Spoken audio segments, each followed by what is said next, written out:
Mi nombre es María Eugenia Caguasango Galíndez, estudiante del programa Licenciatura en Educación del primer semestre de la UNAD en Cali. Vamos a mirar la parte de cultura desde un concepto antropológico. Mirar, estamos observando dos definiciones, una que es la parte de cultura, otra que es la parte de sociedad, donde la cultura es entendida como los aspectos comunes de ciertas formas del comportamiento que dependen del ambiente, que son aprendidas, que evolucionan y se transforman con el tiempo. Es decir, es el modo de vida de un pueblo. En la parte de sociedad tenemos que es un agregado de individuos que están unidos por una serie de principios comunes que actúan juntos para conseguir metas. Unas metas comunes y que mantienen una serie de relaciones interpersonales. En la parte de sociedad vemos un grupo de individuos que los podemos encontrar en un espacio, en un territorio. En resumen, diríamos que la cultura es el modo de vida de un pueblo y sociedad, es el agregado de individuos que siguen un mismo modo de vida. La sociedad está compuesta por entes y la forma en que se comporta es su propia cultura. En un segundo momento de la exposición vamos a mirar la cultura vista desde la mirada de los antropólogos, valga la redundancia. Aquí encontramos dos líneas, materialista y mentalista.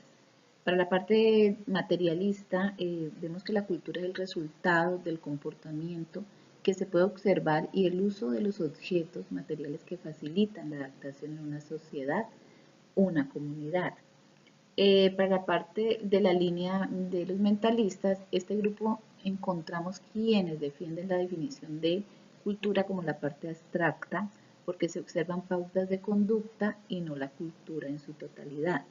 Este grupo presenta la cultura como una teoría que nos ayuda a comprender una serie de hechos.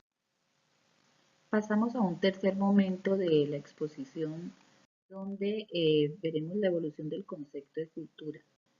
Vamos a ver una línea de tiempo donde vemos el evolucionismo cultural hacia mediados del siglo XIX, el particularismo histórico hacia los años 1920, 1930, el estructuralismo hacia los años 1930, 1970. Y finalizamos con el postestructuralismo que va desde 1970 hasta hoy. Miraremos el evolucionismo cultural. En uno de sus exponentes, Edward Bell Taylor, insistieron que la cultura era el resultado de la evolución lineal, pasada por las mismas fases de la evolución histórica. Se inicia en lo primitivo y se pasa por determinadas fases hasta llegar al desarrollo máximo. En el particularismo histórico encontramos exponentes como Franz Boas, que habla que la cultura era el resultado de una pluralidad histórica y la objetividad relativa que dependía de una pluralidad de orígenes históricos.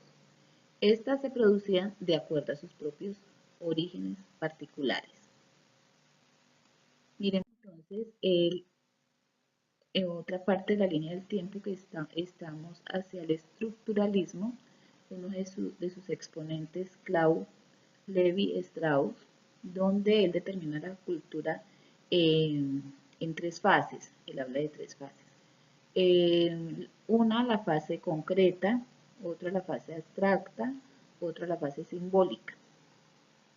Para la fase concreta, que va en las primeras décadas del siglo XX, donde la cultura es definida como los modos de vida particulares de cada grupo social.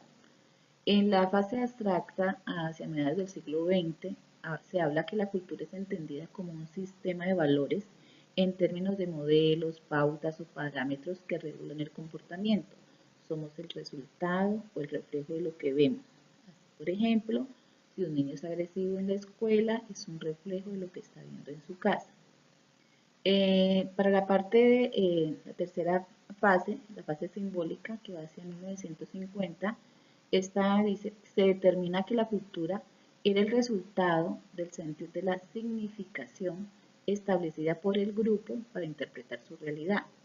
establecida por el grupo en términos sociales para interpretar su realidad, ya no solo las costumbres, las costumbres y comportamientos, perdón, sino que la cultura es el modo como interpretamos los símbolos y significados y los sentidos a los que tenemos acceso en la vida cotidiana. ¿Cómo leemos la realidad? Dentro de la línea del tiempo, miramos el postestructuralismo que va hasta hoy, desde 1960, 1970, donde se habla que hay un giro, lo que se conoce como un giro cultural en referencia a los conceptos. El término postestructuralismo tomé una definición de internet y dice así: el término postestructuralismo describe una variedad de investigaciones realizadas principalmente en Francia que emergieron de mediados a finales de los años de 1960 para poner en tela de juicio la primacía del estructuralismo en las ciencias humanas. Dos de sus exponentes de la parte del postestructuralismo tenemos a Roland Barthes y Michael Foucault. Eh, la última fase de la exposición, último momento, vamos a mirar los conceptos sobre enculturación, relativismo cultural y etnocentrismo. Enculturación.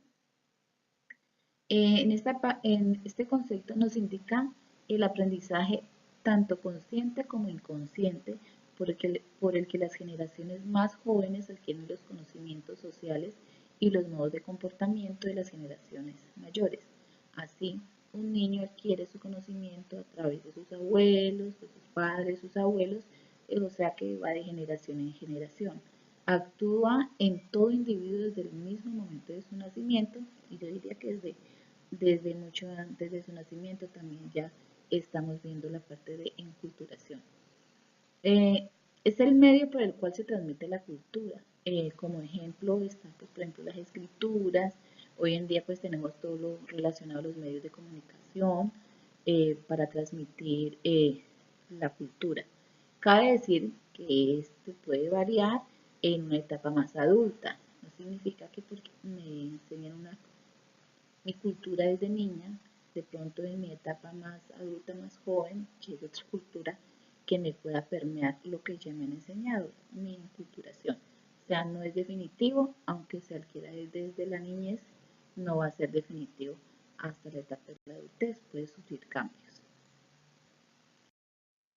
El relativismo cultural.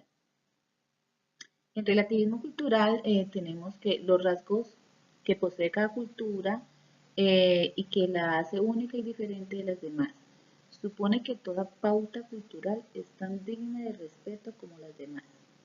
Aquí encontramos incompatibilidades, diría yo, porque si bien es cierto que la cultura se respete cada una de sus formas, también es cierto que hay en este momento, por ejemplo, la parte de derechos humanos choca con el relativismo cultural. Ejemplo claro es la ablación del clítoris en algunas comunidades indígenas, también la parte de castigo, pues pena de muerte para quienes cometen algún hecho, algo como forma de castigo. Están los sacrificios humanos en determinadas comunidades o grupos culturales. Entonces aquí juega el tema de la moral. Eh, Encontramos pues que no es compatible con la parte de derechos humanos, también con la parte de la iglesia, donde, digamos, soy católica, entonces mi unión es con una sola pareja, pero hay culturas donde no es así, donde es poligamia y es bien aceptada. Entonces diríamos que no se busca ser que la parte del relativismo cultural no busca ser relativo con nuestros valores, sino que es entender el valor de los demás. Relativismo cultural, pasamos entonces al etnocentrismo, que se menciona que es la manera en que el individuo valora su propia cultura sobre los demás, donde el grupo resalta sus cualidades sobre los otros. Tenemos como ejemplo el que creamos que la existencia de cada individuo es mejor que las demás. Así mi creencia, desde mi parte religiosa, creer en Dios, Dios el Ser Supremo y el Creador de todo, de la raza humana, de mi raza, de cómo fue creado el hombre, eh, esa es mi verdad, ese es mi etnocentrismo frente a otras teorías de otras religiones. Es la manera en que cada individuo valora su propia cultura, como dice el concepto. La bibliografía fue tomada de los links que nos facilitaron los tutores, también de la parte de imágenes de Google Chrome y todas están referenciadas en la parte bibliográfica. Muchas gracias.